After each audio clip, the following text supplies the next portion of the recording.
हमारे साथ शेरघाटी के विधायक और पूर्व मंत्री विनोद प्रसाद यादव जी हैं। आज विधायक जी से मैं कुछ जनता के सवाल पूछना चाहता हूं जो हम तक आते हैं। सर, आपका CNTV में स्वागत है। आपको भी स्वागत है।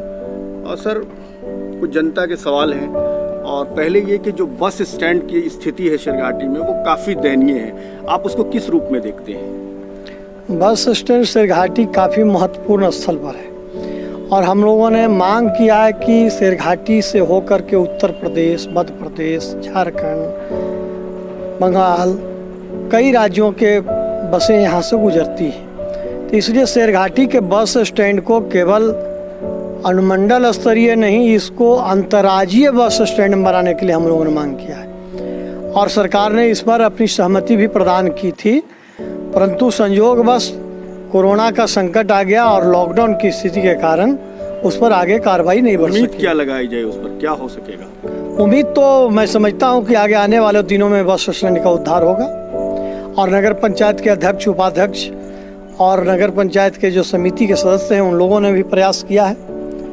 अभी तत्काल नगर पंचायत से हम लोग कहें कि उसकी सुविधा को ठीक ठाक रखें। सर, एक दूसरा सवाल है जो बड़ा सवाल है।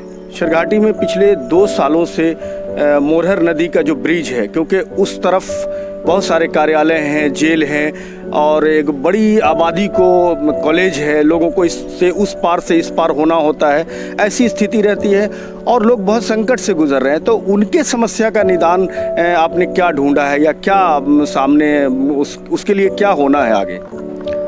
उसकी समस्या के समाधान के लिए तो 2 पुलें हैं।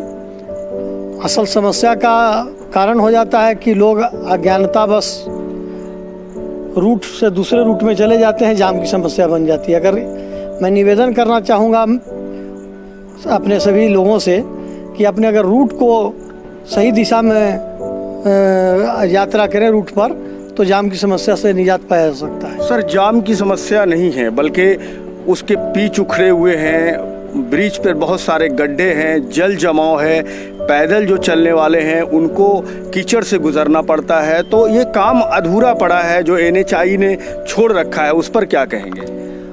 हमने इस पर विधानसभा में भी ध्यान आकर्षण के माध्यम से, प्रश्नकाल के माध्यम से सभी फोरम पर सवाल उठाया है और उसका संज्ञान सरकार ने लिया है।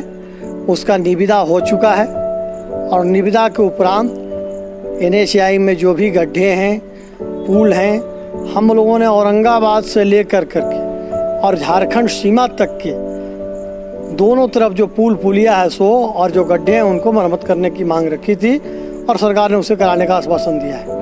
सर, ये तो गड्ढे की बात हो गई, लेकिन अगर गोपालपुर ब्रिज को देखें तो उसका एक बड़ा हिस्सा धंस चुका है और अवरोधक रखा गया है। उस पर गाड़ियों को आने जाने में एक हर लोगों को एक खौफ और डर बना हुआ है। उसके लिए क्या उपाय अपनाया है? हम लोगों ने उसका भी साथ में ही प्रश्न किया था और उसके लिए 4 करोड़ से राशि से उसकी मरम्मती की निविदा हो चुकी है। क्या चीज़ की? पुल के मरम्मती की। अब उसमें संवेदक के द्वारा हर समय जिला पदाधिकारी और कमिश्नर साहब भी उसका समीक्षा कर रहे हैं। मैं समझता हूँ कि उसमें भी काम शुरुआत होने के लिए कार्रवाई चल रही है। आप जैसा कि जानते हो कि वो जो पुल और जो सड़क की बात है तो वो कोई स्थानीय समस्या केवल नहीं है, ये राष्ट्रीय राजमार्ग है।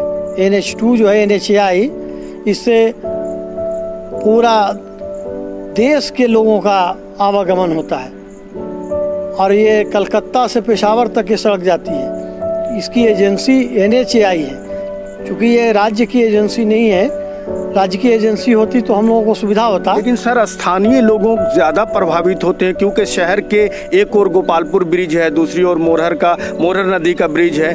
तो निश्चित रूप से जो बाइक सवार हैं या पैदल सवार हैं वो ज़्यादा प्रभावित होते हैं। तो भले ये NHAI की चीज़ें हैं, लेकिन स्थानीय जनता तो इससे प्रभावित होती है। स्थानीय जनता प्रभावित लोग हो रहे हैं और इसी को ख्याल कर करके हम लोगों ने प्रश्न उठाया था कि जनता को, यहाँ के जो शेरघाटी की जनता है या आस पास के जो लोग हैं जिनको आवागमन में सुविधा होती है उनको सुविधा प्रदान हो, तो उनकी बातों को मैं विधानसभा में और सभी फोरम पर रख चुका हूँ और उस पर कार्रवाई हो रही है। लेकिन ये कार्रवाई चूँकि राज्य की एजेंसी नहीं है कि तात्कालिक हो, राज्य की एजेंसी रहती तो हम लोगों को थोड़ा सा कार्रवाई कराने में आसानी होती है। ये चूँकि नेशनल एजेंसी है और पूरे NHAI का जो GT रोड है NH2 उसको देखभाल करना है उसको, तो उसके एजेंसी से भी हम लोगों ने संपर्क साधा है और पता चला है कि NHAI के द्वारा अभी शेरघाटी वासियों को क्या उम्मीद पता चला कि NHAI के द्वारा उसका निविदा निकाला गया है और उसके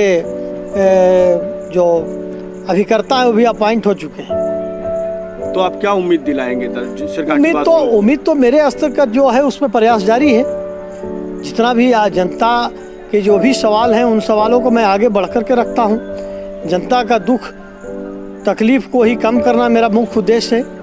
अगर थोड़ी सी भी तकलीफ़ होती है तो उसमें मैं समझता हूँ कि मुझे तकलीफ़ हो रहा है। चलिए सर, बहुत बहुत धन्यवाद। अभी तो मैंने सिर्फ आपसे सवाल किए थे जनता की ओर से, आपने जो काम किए हैं मैं इसके लिए फिर आपसे ज़रूर बातें करूँगा। बहुत बहुत शुक्रिया आपका बात करने का।